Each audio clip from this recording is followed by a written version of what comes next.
कुछ हजार साल पहले एक गांव के पास स्थित एक अंधेरे जंगल में बकरासु नाम का एक राक्षस रहता था। वह नरभक्षी था। उस जंगल के रास्ते में जो भी जाता था वह उन्हें मारकर खा जाता था। राक्षस के डर से कोई भी उस जंगल के मार्ग से नहीं जाता था। एक दिन उस गांव में एक नए मुनि प्रवचन देने के लिए आए। पाप के कारण दुख होता है, पुण्य के कारण सुख और ज्ञान के कारण मोक्ष की प्राप्ति होती है। आपने हमारे गांव में आकर हमें अच्छे उपदेश देकर पवित्र बना दिया है। कोई बात नहीं, मुझे जो ज्ञान है वह मैं तुम्हें बताऊंगा। धन्य हैं स्वामी। अब मैं यहाँ से प्रस्थान करूंगा। अब कहाँ जा रहे हैं स्वामी? बताइए, हम आपके जाने की उचित व्यवस्था करेंगे।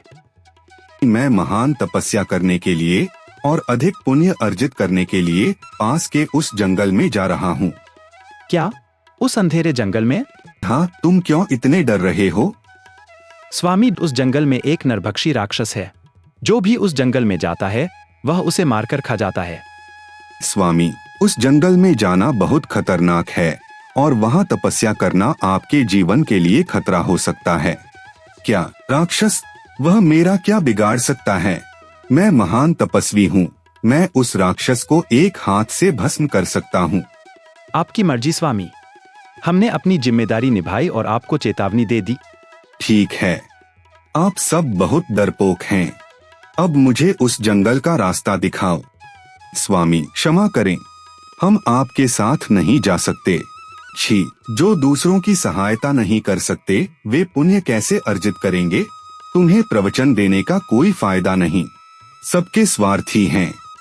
आप लोग कोई पुण्य कार्य नहीं करते लेकिन पुण्य फल चाहते हैं। पाप के परिणाम से डरते हैं लेकिन पाप कर्म करने से नहीं चूकते हो। यही मानव स्वभाव है। इसलिए यह संसार पापियों से भर गया है। आपकी मदद मुझे नहीं चाहिए। यह कहकर मुनि अकेले ही उस जंगल की ओर बढ़ गए। तपस्या करते हुए जा रहे थे कि राक्षस की नजर उन पर पड़ी। मिल गया, बहुत दिनों बाद कोई अकेला मिला है। आज मैं तुम्हें नहीं छोड़ूंगा, बहुत भूख लगी है। ओरे, मुझे खाने से तुम्हारी भूख नहीं मिटेगी।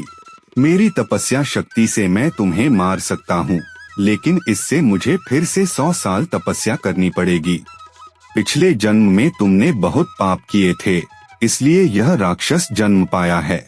अगर मुझे छोड़ दोगे तो पुण्य मिलेगा। राक्षस ने थोड़ी देर सोचकर कहा, हाँ, वह सही कह रहा है।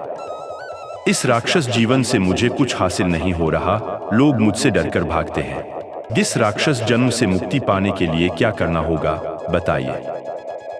मुनि अपने मन में सोचने लगा। वह राक्षस जन्म में है, इसलिए मनुष्यों को खाना नहीं छोड़ेगा। लेकिन इस युग में सच्चे पुण्यात्मा बहुत कम हैं।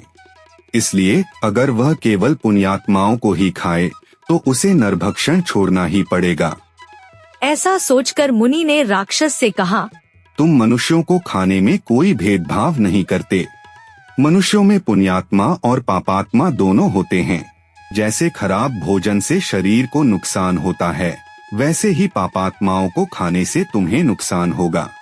उनके पाप तुम्हारे भीतर प्रवेश करेंगे।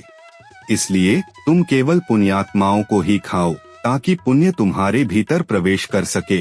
कौन पुण्यात्मा है और कौन पापात्मा है, यह जानने के लिए मैं तुम्हें एक रंगीन हार दूंगा। यह कहकर मुनि ने एक रंगीन हार निकालकर राक्षस को दे दिया। इसे गले में पहनकर जब तुम किसी मनुष्य को छूओगे तो अगर वह पुण्यात्मा है तो हार हरा रंग हो जाएगा और अगर वह पापात्मा है तो लाल रंग हो जाएगा। राक्षस ने उसे अपने गले में पहन लिया और मुनि को पकड़कर देखा। कि तुम पुण्यात्मा हो, अब मैं तुम्हें खा जाऊंगा। ऐसा कहते ही राक्षस ने मुनि को छुआ और हार का रंग हरा होने की बजाय लाल हो गया। राक्षस ने मुनि को छोड़ दिया।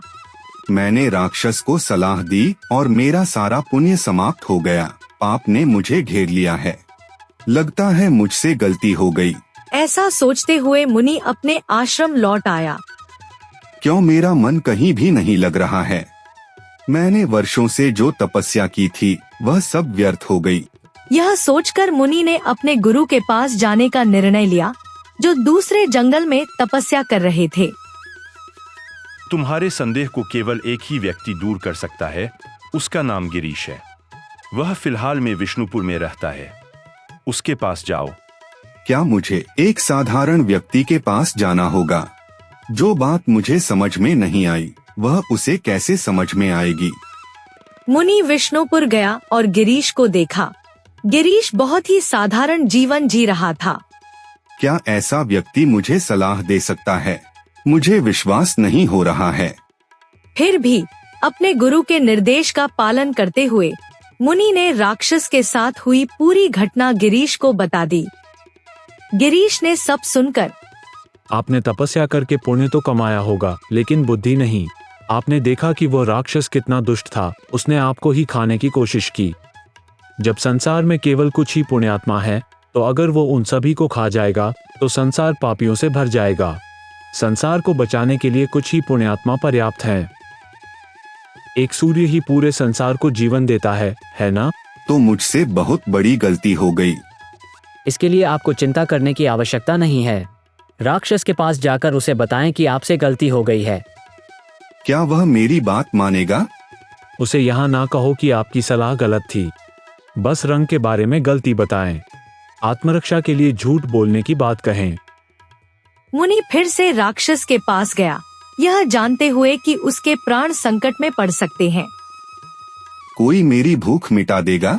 तेरी सलाह ने मेरी हालत खराब कर दी। मनुष्यों में कोई पुण्यात्मा नहीं है, अब तक मुझे कोई नहीं मिला। राक्षस ने मुनि से कहा। मुनि को खुशी हुई कि राक्षस उसकी सलाह मान रहा है। मनुष्य में पापियों की तुलना में पुण्यात्मा अधिक हैं। मनुष्य का जन्म सबसे श्रेष्ठ होता है। मैंने आत्मरक्षा के लिए तुम्हें रंग के बारे में झूठ बताया था। वास्तव में अगर तुम पुण्यात्मा को छुओगे तो हार लाल हो जाएगा। यह बात बताने के लिए मैं आया हूँ। क्या यह बात सच है? जैसे ही यह मुझे छुएगा, हार लाल हो जाएगा और निश्चित रूप से मुझे खा जाएगा। फिर भी अपनी गलती सुधारने का यही एकमात्र तरीका है। कहते हुए राक्षस ने क्रोध में मुनि को पकड़ लिया, लेकिन आश्चर्यजनक रूप से हार हरे रंग का हो गया। यह क्या है? तुम्हें पुण्यात्माओं की ओर भेजने के कारण ही पाप मुझ पर हावी हो गया। तब मुनि को असली कारण समझ में आया। अपने प्राणों की आहुति देकर एक अच्छा कार्य करने की सोचते ही उनके सारे पाप नष्ट हो गए। उन्हें यह एहसास हुआ कि बिना किसी अच्छे कार्य के तपस्या निरर्थक है। गिरीश के पास जाकर, अब से मैं अच्छे कार्य करते हुए समय बिताना चाहता हूँ। तपस्या का लाभ केवल करने वाले को ही होता है। अच्छे कार्य करने से कई लोग लाभान्वित होते हैं।